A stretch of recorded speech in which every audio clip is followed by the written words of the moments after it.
भारतीय विदेश मंत्री एस जयशंकर ने अमेरिका और पाकिस्तान रिश्तों पर सवाल उठाए हैं। वॉशिंगटन में आयोजित इंडियन अमेरिकन कम्युनिटी के एक प्रोग्राम में उन्होंने कहा कि इस्लामाबाद के वॉशिंगटन के साथ संबंध अमेरिका के हित में नहीं है।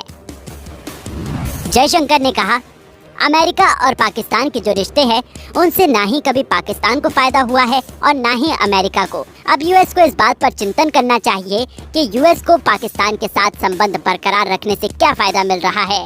दोनों देशों के रिश्ते आने वाले समय में कितने मजबूत और फायदेमंद हो सकते हैं, इस पर विचार करना चाहिए।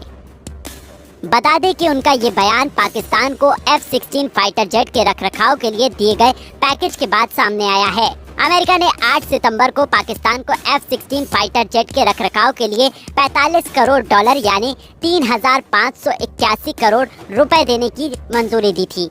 ये पिछले 4 साल में इस्लामाबाद को दी जाने वाली सबसे बड़ी सुरक्षा सहायता थी। इससे पहले तत्कालीन प्रेसिडेंट डोनाल्ड ट्रंप ने 2018 में पाकिस्तान को दी जाने वाली 2 अरब डॉलर की वित्तीय सहायता पर बैन लगा दिया था। F-16 फाइटर जेट के रखरखाव के लिए दिए गए पैकेज की भारत में आलोचना हुई थी। इसी पर अमेरिकी सरकार का कहना था कि ऐसा करके पाकिस्तान की मदद नहीं की है, बल्कि मौजूदा F-16 बेड़े के लिए स्पेयर पार्ट्स की बिक्री की गई है। ऐसा आतंकवाद को रोकने के लिए किया गया।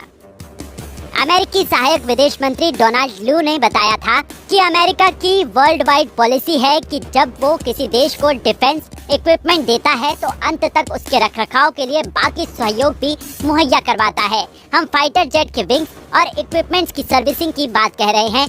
ऐसे में ये बिक्री है, मदद नहीं। F-16 विमानों को लेकर अमेरिका की सफाई पर विदेश मंत्री जयशंकर ने कहा, अगर आप कहते हैं कि आतंकवाद को रोकने के लिए ये कदम उठाया गया हो तो ऐसा कहकर आप किसी को बेवकूफ नहीं बना सकते हैं, क्योंकि आप F-16 जैसे ताकतवर विमान की बात कह रहे हैं। आप जानते हैं कि इन विमानों को कहां तैनात किया जा सकता है और इनसे कितनी तबाही मचाई जा सकती है। आप सफाई देकर किसी को बेवकूफ ना समझे। बता दें कि विदेश मंत्री एस जयशंकर संयुक्त राष्ट्र महासभा यानी UNGA के 77वें सत्र में हिस्सा लेने के लिए 18 सितंबर को अमेरिका पहुंचे थे। न्यूयॉर्क में आयोजित UNGA मीटिंग खत्म होने के बाद वे 25 सितंबर को वॉशिंगटन पहुंचे। जयशंकर यहां 28 सितंबर तक रहेंगे। इस दौरान वे अमेरिकी विदेश मंत्री एंटनी ब्लिंकन से बात करेंगे। भारतीय विदेश मंत्री एस जयशंकर ने UNGA के 77वें सत्र को संबोधित करते हुए चीन और पाकिस्तान का नाम लिए बिना ही दोनों देशों पर निशाना साधा। उन्होंने कहा कि भारत आतंकवाद को किसी भी रूप में बर्दाश्त नहीं करेगा। जो देश UNSC की 1267 समिति का राजनीतिकरण और संयुक्त राष्ट्र में घोषित आतंकवादियों का बचाव करते हैं, वो अपने जोखिम पर ऐसा करते हैं। ऐसा करके वो अपनी रेपुटेशन नहीं सुधार सकते हैं। यहाँ उनका इशारा चीन और पाकिस्तान की ओर था।